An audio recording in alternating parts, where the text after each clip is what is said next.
आंदोलन संबंधितांवर गुन्हे दाखल करावी या मागणीसाठी उपोषणाबाबत आज आपण आला, काय चर्चा झाली?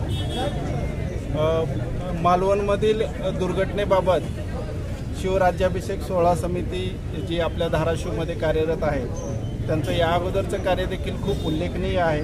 त्यांनी या ठिकाणी मागील 6 दिवसापासून जे उपोषण चालू केलं होतं त्यांच्या शिष्टमंडळासोबत मी या ठिकाणी चर्चा केली आणि या ठिकाणी एक सुयोग्य असा मार्ग मी त्या ठिकाणी सुचवलेला आहे। त्यांचं जे निवेदन आहे, त्यांच्या ज्या भावना आहेत, त्यांची जी मागणी आहे ती योग्य ठिकाणी ज्या ठिकाणी गुन्हा दाखल आहे त्या ठिकाणी ती पोहोचवली जाईल आणि त्यांच्या ज्या मागणी आहेत त्याप्रमाणे तपास देखील होईल असं मी त्यांना आश्वस्त केलेलं आहे।